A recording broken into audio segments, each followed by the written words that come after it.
Assalamu alaikum. Hello and welcome to my very first class, and hope all of you are fine with the grace of the Almighty. Today we will introduce or discuss about a dangerous topic of English. I think it's dangerous topic because the topic is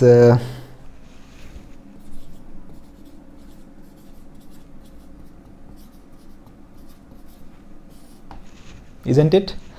okay, so প্রিপোজিশনটা নিয়ে কথা বলতে গেলে এটা আসলে difficult কেন বলছি, কারণ এটার না মানে পারফেক্ট কোনো নিয়ম থাকে না আর কি। হ্যাঁ, যে এটা কোথায় কোন অ্যাপ্রোপ্রিয়েট কীভাবে বসবে, এটা একটা নিয়মটা খুব টাফ, মনে রাখাটা একটু ডিফিকাল্ট। আমার সময় করতাম কি, যে একটা বই নিয়ে আসতাম, তো বই নিয়ে ওই বইতে 700-800 দেওয়া থাকতো লিস্ট, ওই লিস্ট আমরা মুখস্থ করা শুরু করতাম। তো ইন্ডিভিজুয়ালি মুখস্থ করা তো সম্ভব না, তা হতো কি যে ওখানে আমাদের দি এন্ড ওটা মুখস্থ করাও হতো না, শুরু করতাম মুখস্থ করাও হতো না। তো সেজন্য আমি ভাবছিলাম কি যে একটু যদি কোনো শর্টকাট টেকনিকে নিয়ে আসা যায় কি না এগুলাকে। তো সেই দৃষ্টিকোণ থেকে আজকে আসছি। তো মাত্র 4টা রুলস আজকে দেবো, কারণ বেশি বড় করব না। 4টা রুলস ট্রিক্স শেয়ার করবো আপনাদের সাথে, সহজে মুখস্থ না করে মনে রাখা যায় কীভাবে আর কি, সেটাই। তো ফার্স্টে একটু কথা বলে নিই, সেটা হচ্ছে যে প্রিপোজিশনটা বসছে কার পর, এইটা হচ্ছে আমি আইডেন্টিফাই করবো মূল ফ্যাক্ট হিসেবে। কারণ ম্যাক্সিমাম সময় হয় কি, প্রিপোজিশনটা বসে হলো, ম্যাক্সিমাম ক্ষেত্রে এটা হয় যে নাউন, না হলে বসে অ্যাডজেক্টিভ, অনেক সময় অ্যাডভার্ব হতে পারে, আর বসতে পারে হচ্ছে সবচেয়ে বেশি বসে আর কি ভার্বের ক্ষেত্রে। সো ভার্ব নিয়ে কথা বলাটা আসলে বুদ্ধিমত্তার পরিচয় হবে না, কারণ ভার্ব নিয়ে কথা বলতে গেলে শেষ হবে না। ভার্ব নিয়ে যেমন ধরি উদাহরণ দিয়ে যদি আপনাকে, যে লুক, এই লুক নিয়ে 11-12টা আছে না, যে look after, look forward, look over, look at, look on, look আপন। সো ওইটা নিয়ে না, ওটাতে কোনো না ট্রিক্স খাটে না আসলে। হ্যাঁ, আর আমি চেষ্টা করব যে আপনাদের বেশিরভাগ সময় নাউন এবং অ্যাডজেক্টিভ নিয়ে কথাবার্তা বলার, এটাতে আসলে অনেকগুলো ট্রিক্স খেটে যায়, তো সেটাই আজকে দেখাবো আপনাদের। তো ফার্স্টে উদাহরণ দেওয়া যাক, এক্সাম্পল দিয়ে শুরু করি, তাহলে হয়তো বুঝতে বেশি সুবিধা হবে। আচ্ছা, তো প্রথম উদাহরণটা হচ্ছে এমন, যে সহজ দিয়ে শুরু করি না। আচ্ছা, so walking is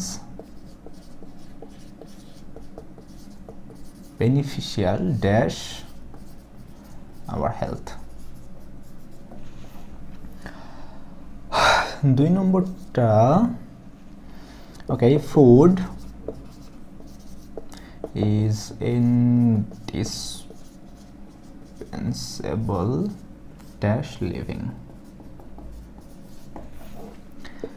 Number 3, you should have an obedience dash your parents.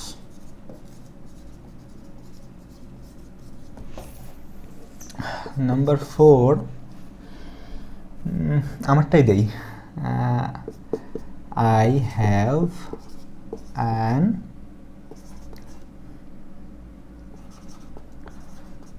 anxiety dash my beloved.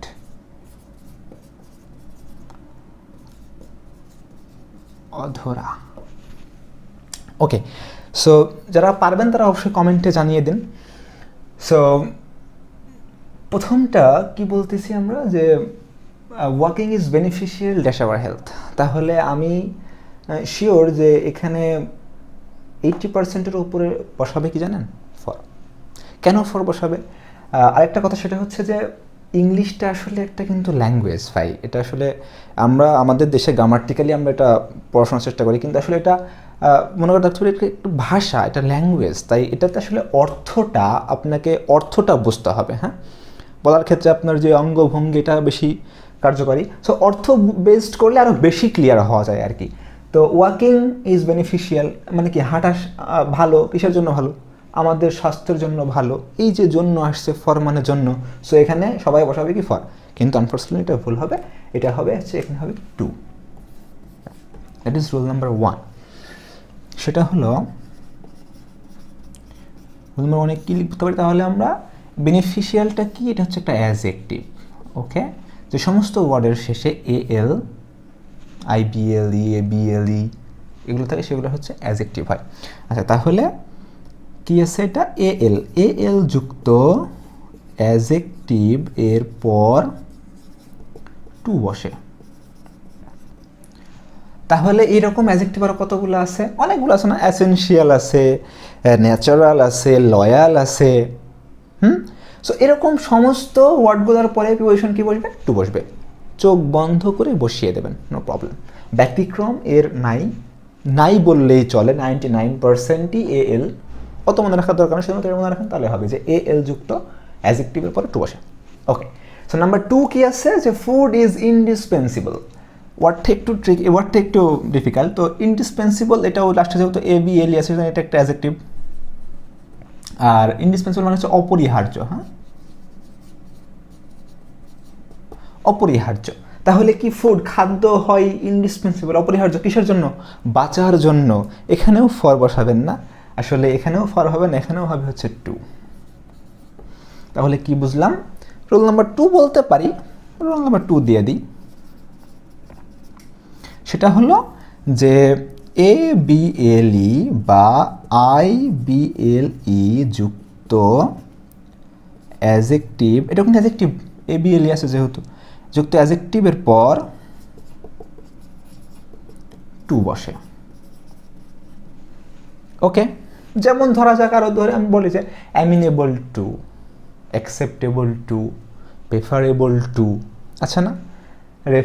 এরকম অনেকগুলার ক্ষেত্রে, ম্যাক্সিমামের ক্ষেত্রেই ABLE যুক্ত অ্যাজেক্টিভের পরে টু বসবে।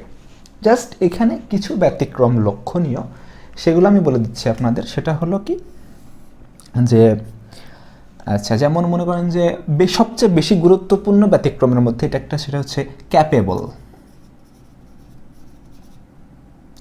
অফ, মানে হচ্ছে যোগ্য বা উপযুক্ত। এটা হচ্ছে এলিজেবল। হ্যাঁ, এলিজিবল ফর, এটা মানেও যোগ্য, উপযুক্ত। এরপরে আছে হচ্ছে আপনার সুইটেবল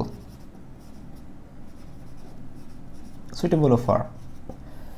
আরেকটা সেটা হচ্ছে অ্যাকাউন্টেবল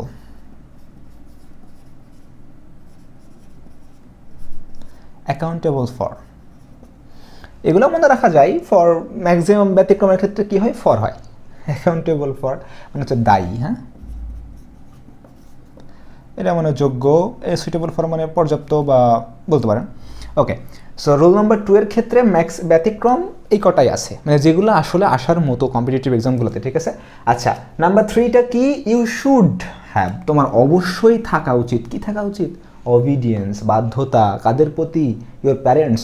এই যে প্রতি আসছে, এটাতে চোখ বন্ধ করে লিখে দেবেন টু। প্রতি মানে তো টু, তাই না? কার প্রতি ভালোবাসা, কার প্রতি সম্মান?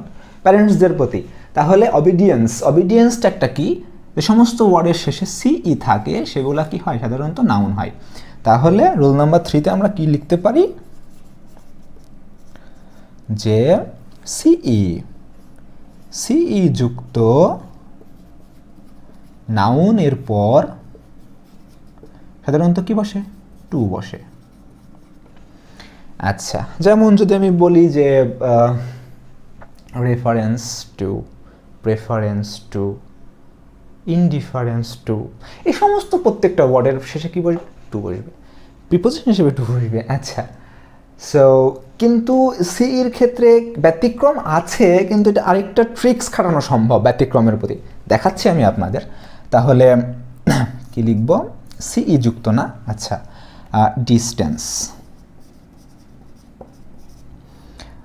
Deliverance, inference. ম্যাক্সিমাম সময় এই সমস্তর মধ্যে এগুলো ছাড়া ব্যতিক্রম না খুব একটা লক্ষ্য করা যায় না। সো এই যে এই ব্যতিক্রমগুলো লিখলাম আমি, ডিস্টেন্স, ডেলিভারেন্স, ইনফারেন্স। ডিস্টেন্স মানে হচ্ছে দূরত্ব না ভাই। তো দূরত্ব কোথা থেকে দূরত্ব হয়? যে এখান থেকে এখানে দূরত্ব এত কিলোমিটার, তো দূরত্ব হতে বা থেকে এখান থেকে এখানে। সো এই দূরত্বর ক্ষেত্রে হচ্ছে ফর্ম, সবার ক্ষেত্রে ফর্ম। কীভাবে ফর্ম? ডেলিভারেন্স মানে হচ্ছে বিপদ হতে মুক্তি। তাহলে আপনি কোথাও হতে মুক্তি পাচ্ছেন, কোথাও থেকে মুক্তি, বিপদ থেকে মুক্তি, তাহলে ফ্রম। কি ইনফারেন্স, ইনফারেন্স মানে হচ্ছে কোনো সিদ্ধান্তে পৌঁছানো। তাহলে আপনি সিদ্ধান্তে কোত্থেকে পৌঁছান, কোথা থেকে সিদ্ধান্তে পৌঁছান নাকি, তাহলে এখান থেকেও ফ্রম।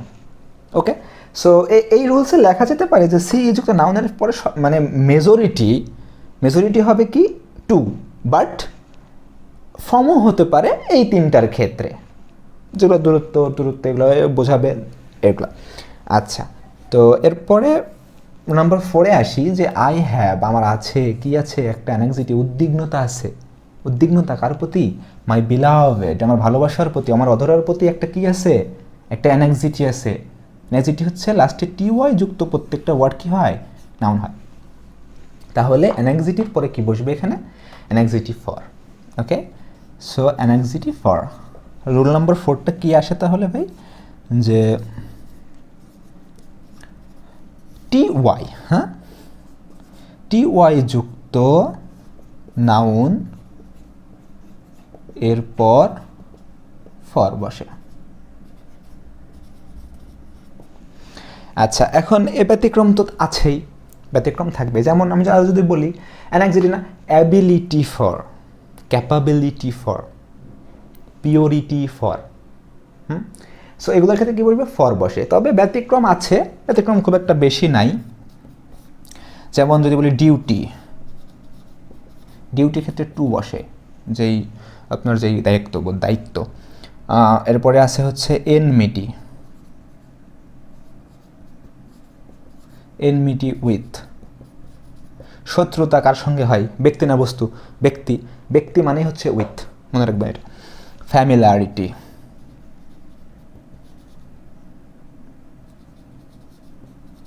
ফ্যামিলারিটি উইথ, ফ্যামিলারিটি উইথ মানে কি, ফ্যামিলারিটি মানে জনপ্রিয়তা। আরেকটা আছে সেটা হচ্ছে অথরিটি,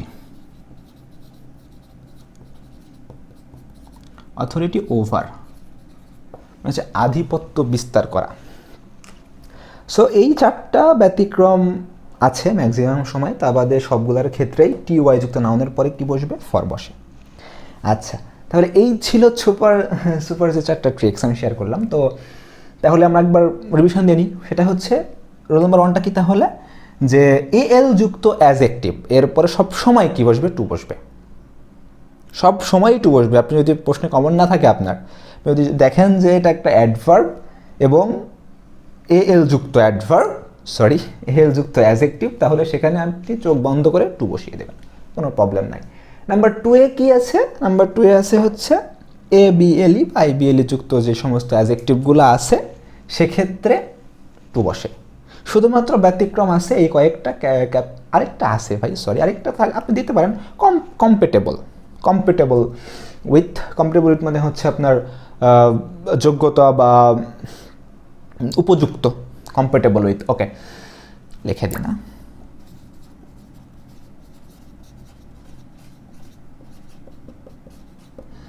উপযুক্ত।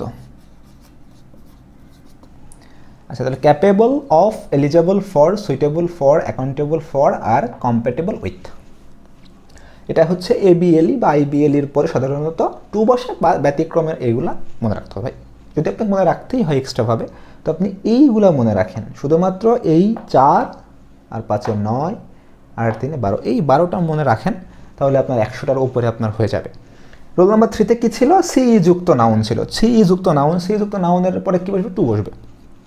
সো টু ব্যতিক্রম, যে ডিস্টেন্স, রেলিভারেন্স, ইনফারেন্স বললাম, এগুলোর ক্ষেত্রে সঙ্গে ফর্ম বসবে, বলে দিলাম কীভাবে, যে ডিস্টেন্স, দূরত্ব, এইগুলা।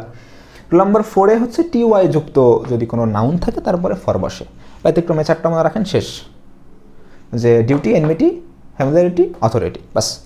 সো এই 4টা রুলস ছিল, আশা করি কাজে আসবে। সো আজকে এই পর্যন্তই।